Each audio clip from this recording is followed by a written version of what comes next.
Hey, so for anyone watching this who only wants to watch a couple seconds, I'm just going to let you know that if you've ever had a dream about like doing anything, publishing a book or whatever, that you really needed to pursue it. In this one, I'm going to tell you about how I wrote my first book and how I got it published by myself and my strategy for getting my second book published. But if you only want to watch a few seconds, this is your cue to head on out. Hey, good morning YouTube. Today is February 2nd. It's the second day after Involk, and I hope that you had a fun celebrating it.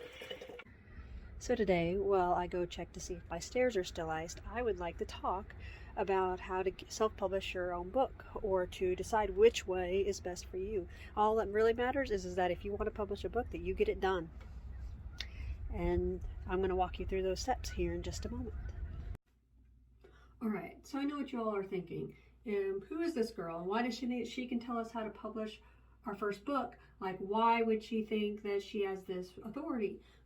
Well, so let me introduce myself. My name is Candace Shattuck. I go by Magic Candles here, and most places actually. So let me tell you a little bit about myself. I am a childhood and adult abuse survivor. I am also a single mom of 2 young boys. I also have survived cancer twice. I am going to college for my master's degree in forensic psychology, and I've already got my bachelor's in science, specializing in forensic science. I have an Etsy shop, which is linked down below, and if you use the coupon code BLESSEDBE, you get 25% off if you order 3 items. I also have a job at the local Sonic as a manager there, and I have written my first book and have a second one that's going to be out by the end of this year, hopefully. My first book can be found on my Etsy shop and on Amazon. It's called The Shadows That Bind Me by Candace Shattuck, and well, I'm not a best-selling author from some publisher, and I'm still only getting my second book out. I do have a little bit of experience in this, in the fact that I'm an individual indie author. I know how scary this process can be and why so many people who have this book inside them never actually complete the book. It's because, like, whenever I was 4, for instance, I wanted nothing more than be an author. That's what I said I was going to be. That was my dream job. But then one day I kind of got my dreams crushed by people around me that cared for me and genuinely wanted to keep me safe, telling me that it was never going to be lucrative, that I would never make enough money doing it, and that, I wasn't really good enough anyway to get on by a publisher, and if a publisher didn't buy my book, it was never going to go anywhere.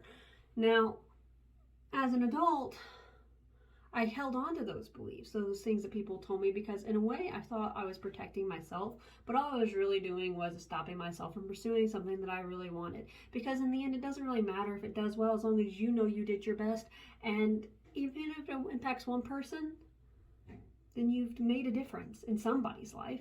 And so I decided I was going to go ahead and pursue it. However, getting signed on by a publisher can be hard. And plus, maybe you don't even want to go that route, because what I ultimately decided is I don't want to go that route, because I like to have complete creative control over my work. And when you sell it to a publisher, you give the kind of parts of that up, if not all of it. And so, we'll talk about the pros and cons of it all later, but in my opinion, it's a lot easier and a lot better to self-publish. Now, how you choose to self-publish, there are varying ways. I personally chose through Amazon KDP, and I currently have a physical copy of my first book. Back whenever I published this one, they only had paperback and ebook. So when I get this next one published, it's probably going to also have a hardback option. But yeah, so while I may not be the most experienced, and I may not be the most best-selling author, I can at least help you understand how to get started. This was my prove to myself I can do it book, and I want to help you get your book out there without being scared. And and this isn't about book sales, I don't really care if you buy the book, but I just hope you listen. Alright, so the first thing you need to do is stop comparing yourself to others, because it does nothing for you. Most of the time, when we compare ourselves to others, we're comparing our beginning with somebody else's middle or end. We aren't comparing like, okay, this person's exactly where I'm at. And honestly, a lot of time when we're comparing, it's because we're looking at social media and looking at their highlight reel. We're not actually looking at all the struggles and the failures and all the other stuff. There's many famous authors that were denied multiple times. I think I saw something that said that the author of Harry Potter was denied like some teen times before she got accepted by a publisher. So it's a process. You never know what could happen. But, you know, you need to not compare yourself to others. Comparison is always a trap. It's always going to bring you down. Because we very rarely ever compare ourselves to someone that's doing worse than us. We usually compare ourselves to someone who's doing better. And honestly, though, to do better, we have to fail a few times. We have to fall down and get back up. And all comparison is going to do is keep you from starting. It's going to keep you stuck. You'll keep watching YouTube videos, scrolling through social media, binging Netflix, doing all the things, doing everything, but actually writing the book. So that's why I recommend that you just start. Get your ideas out on paper.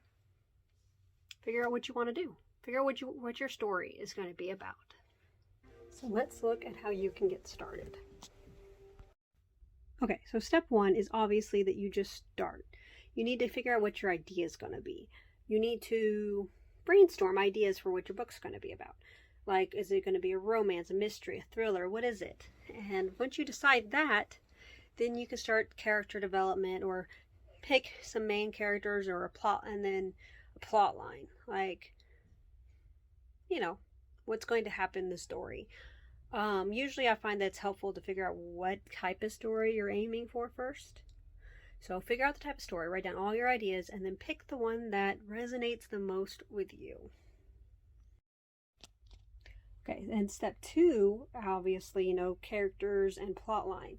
So after you know what kind of story resonates with you, what you're going to do is you're going to decide like how you want your story to go. You can brainstorm all sorts of ideas like you did before, but you don't have to like get it all out. You just kind of want to know what you're beginning. At least for me, some people like to do detailed outlines of like story starts here. Like they'll do a big brainstorm session and then they'll be like, okay, so this is point A, and then they're going to get to point B and then point C all the way down to like Z. The way I like to do it is I like to know where my point A is. So I'll brainstorm all these ideas about how I want it to begin. And then based upon what kind of story it is, I'll be like, well, maybe we can get to the end and this will be how it'll end. And then once I know how my story is going to begin and where I would like it to end based on what kind of story it is, then I can kind of fill in the rest as I write, because I like to leave that open. Now, some people, they like that strict outline. They like to go directly on that outline. And if that's you, do you. All more power to you. And some people do the outline and then they don't stick to it, which is, you know, my problem. I tend to not stick to them. And if you want to do an outline and then change it up as you go ahead.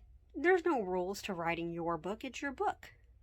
But, you know, if you're like me and outlines give you anxiety and you'd much rather just have a general idea of where your story's supposed to end up, get a beginning and an end, and then just write the beginning. And then as you go, figure out how you're going to get to point B, the end. All right, so now that you have figured out what your story is going to be about, your point A and your point B, beginning, end, or even have your full outline, you need to, by this point, you probably have an idea of who your characters are going to be. If you did an outline, it's probably in your outline. If you did a point A, point B thing, then it's probably either in the beginning or the end. Like there's a squirrel, there's this guy, whatever. And it ends here with this thing happening. So now that you've got a general idea who these characters are, what their role is going to be in the story, because if you did a full outline, then you should know that, even if you don't have character names and looks or anything yet. And then you'll have your beginning, your end. And so, because then you should know, well, if it's going to begin this way, then it needs to involve these characters. If it's going to end this way, it needs to involve these characters. And so what you'll do is then you'll develop those main characters, those main people. You can develop the rest of the characters as you go, but it's very important to have your main characters in place. And I recommend keeping like a journal or something where you write down specifics about the characters or any languages that they speak, etc. So that way you have that on hand. So that way you don't have to like go back and reread everything to try to figure out what this character likes or what they are or anything, because that gets really annoying and really confusing really fast, and it's really hard to backtrack. Yeah, you can search in Word for each time their name comes up, but that's going to be tedious. So just have that notebook. It'll save you a lot of time. Alright, so step 4. Now that you have what your story is going to be about, you have your basic plot line, you have your main characters, what you need to do now is actually sit down and write. I know, sounds simple, right? Do the work. Just write the book. And I understand that's not that simple. That can seem like a tedious task. So if you want an easier way to break it down, give yourself a word count every day. Just make sure that you hit it. Pick a specific time every day that is non-negotiable that you're going to take time to write. If you organize things with family or friends, or do it after the kids go to sleep, but pick a time. And you can set a simple goal of like 500 words. That's not that many, trust me. Or you could do 1,000. I did 1,000 because I'm crazy sometimes. And basically, all you gotta do is you write. And if you get into flow state and you write more than 500 words, if that's your goal, great. That's awesome. Just keep going until all of it's come out of you. And it's a rough draft, so it doesn't gotta be perfect. You don't have to overanalyze this. This is just the rough draft. Just write. And write your story, however it comes out of you. And if the 500 words seems tedious that day and you're struggling to get through it, just brainstorm. Keep trying. Put on some music to inspire you, something. But don't start scrolling social media. Don't start watching videos. Just listen to some music that you might find inspiring, something to get you in the mood. Do something. Get up and I know pacing helps me a lot. Walking around helps me clear my mind and think of new stories. So get up and walk around, maybe move your body a little bit, but then sit back down and make sure you get at least those 500 words if that's your goal every day. Your goal can be smaller, bigger, but I really wouldn't recommend doing less than 500 because then it could take forever and you might get discouraged. And remember, the story doesn't really have to be any set amount of words, although most people recommend at least 30,000.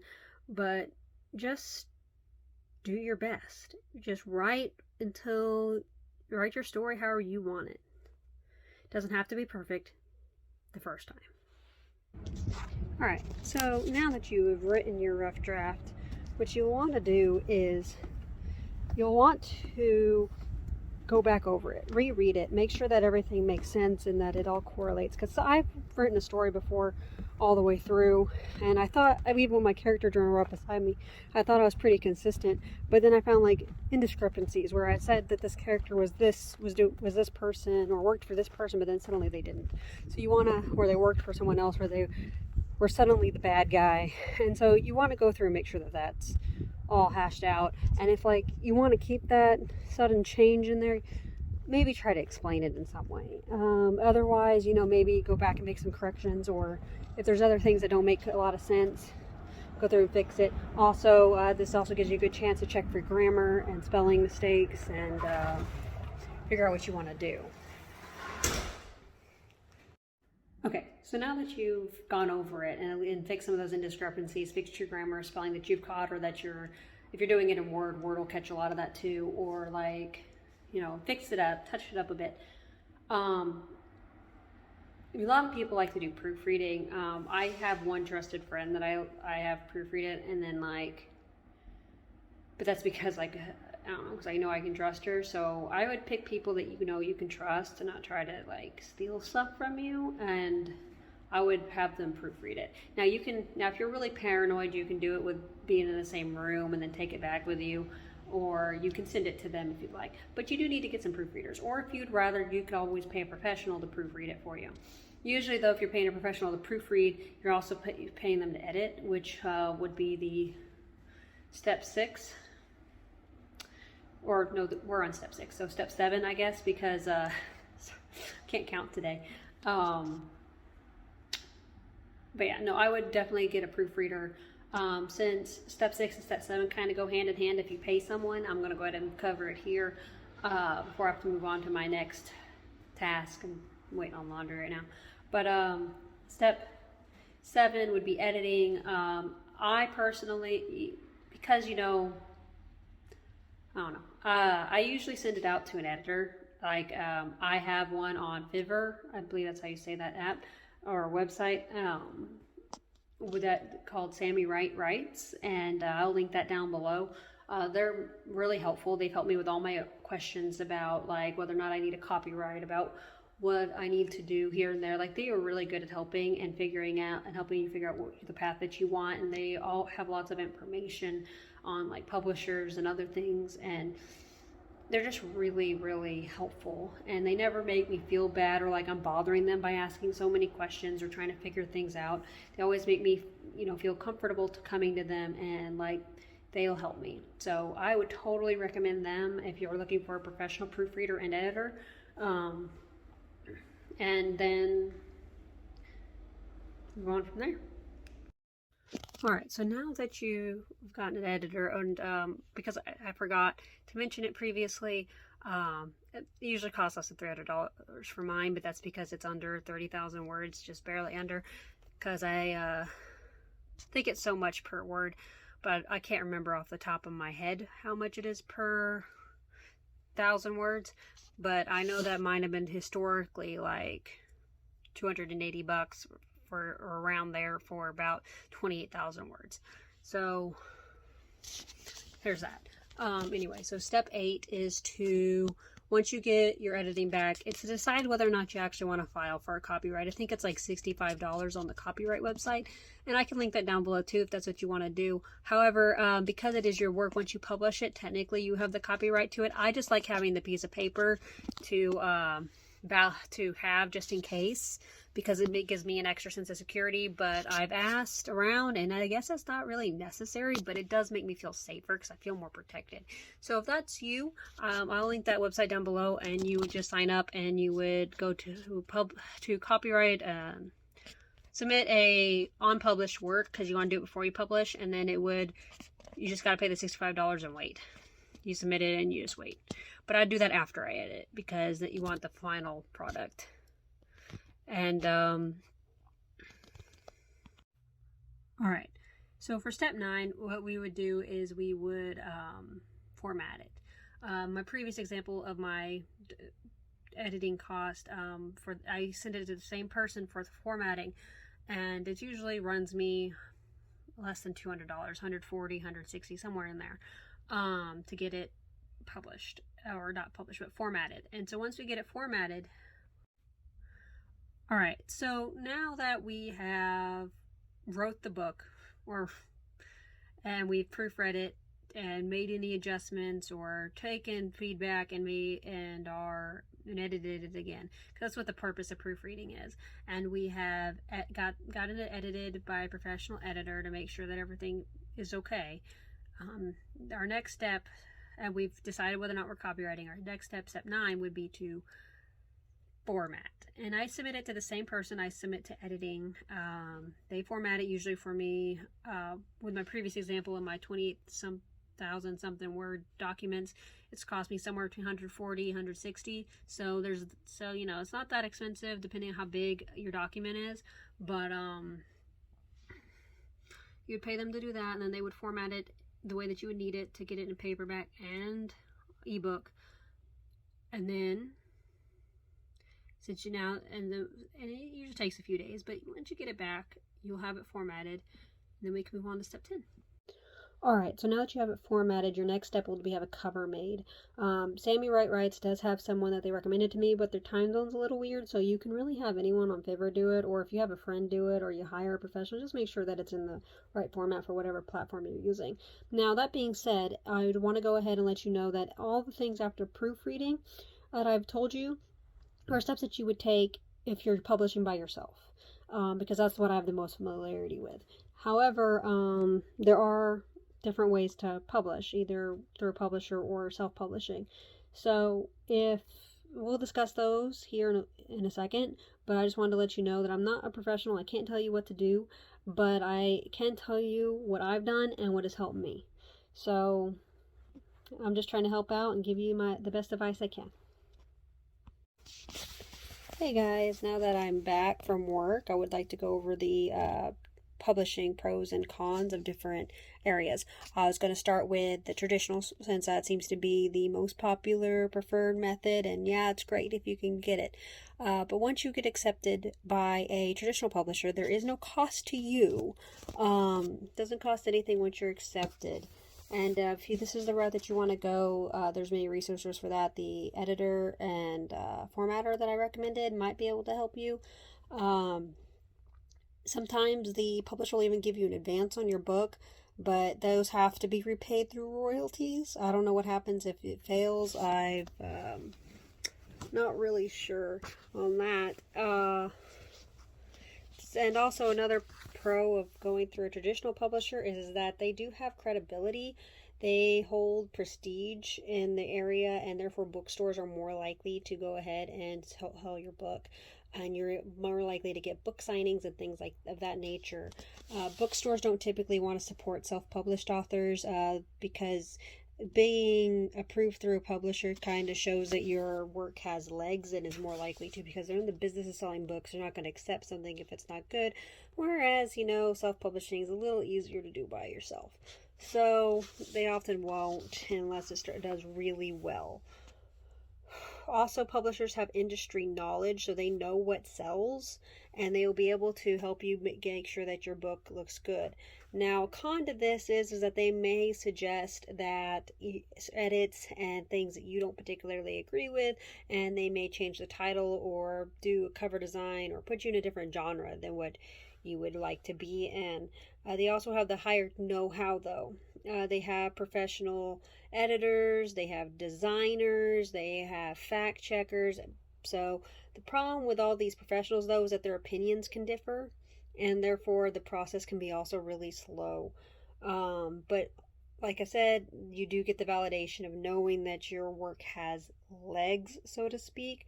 But another con could be is that very often when you sign a contract with a publisher, you're selling most of, if not all of, your rights to your work. And if you sell all of your rights to your work, then you can't sell it, you can't use it, you can't republish it anywhere else, and you lose all creative rights to it. And no one really wants to lose the rights to their book or to what they've created. So again, might be delays. The process can be really slow.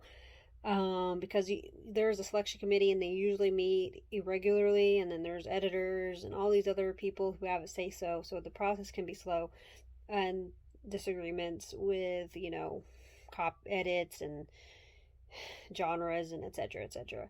But it is a really great way to go if you can get accepted, if you want the backing of a publisher. If you want to get into those bookstores, it makes it a lot easier. Okay, and so with self-publishing by yourself, there is also pros and cons to that. That's the process that I took last time, and I'm probably going to take again. You do have a higher earning potential. I guess a lot of traditional publishers, from what I understand, usually do about 10-15%. Some maybe give you 40%. But through self-publishing, I know through Amazon KDP, you can get 40, I believe. And so it does pay well. Or if you sell it yourself, because you do have the rights to it, I order books, I sell on my Etsy, you get to keep all that. But you do need to know how to market to make that lucrative. With my first book, it was just to prove I could do it, so I wouldn't be so scared to do it book, so I didn't really invest that much in marketing. I did do an author interview. But with this next one, I do plan to try to invest more in marketing. I also currently have done the Amazon ads for my book as well, for my last one. And so, because I figured I might as well try since I was going to put more effort into marketing this one. As I try more marketing techniques with this next one, I'll let you know how that goes. Another advantage is that you have complete creative control. There's no one telling you what edits that you have to make. You don't have to argue about book cover design or what genre you're in or what book price, etc. Also, you could have a longer shelf life. With traditional publishers, typically when you publish a book and it hits the shelves, it does well, it might stay, but if eventually all books kind of start to sizzle out, or people stop buying it because everyone already owns a copy or whatever, and if they get a new book out, they're likely to replace yours with that, whereas you can keep yours visible longer if you know how to market with self-publishing. However, cons is that you got to pay everything out of pocket. All those services that the traditional publisher would pay for, you now have to pay for yourself. You don't really have the support of a traditional publisher and all the services they offer. So unless you reach out and pay somebody else to do things like editing and book cover design, I did, and then you're not gonna have that support. There's also a lack of recognition. Often bookstores will just shun you. They won't do book signings for you because anyone can be a self-published author is what they'll tell you. And so it's a little harder to get noticed, and it's harder to get in the media, and you'll often get refused author interviews. And that's why I went through Fiverr to find that as well. I will again let you know how all that goes. So there is also a lack of guarantee because, like, no matter how much money you put into it, there's no guarantee that you'll get that money back. So it's kind of like you are putting a lot into it and you don't really know for sure you're going to get it back. That being said, third option, I think they're called vanity presses, but I'm not sure. I only know of two that have contacted me, and one is like Newman Springs and one is Dorrance. They both offer like the publishing thing, but you have to pay them um, a certain amount, a couple $1,000s, and then they they help work with you. You keep creative control of your stuff, but they help you with like editing, cover design, and all that. So you don't got to pay someone else to do the services. Honestly, I find it's a lot cheaper to just pay this to get the editing, book cover, formatting, all that yourself, and then self-publish than it is to pay one of them to do it. I mean, the main advantage of one of them though is that they will do the marketing. They will try to get, or like a different vanity press. These are just the only two I know about. But they say that they'll talk to the media, they'll get you into bookstores, etc., etc., because they have all the resources of a traditional publisher, but you keep the rights and they will help you negotiate things. And one of the, I think Doran said they give you 40%, and Newman Springs, so that's they give you 94 to 97%.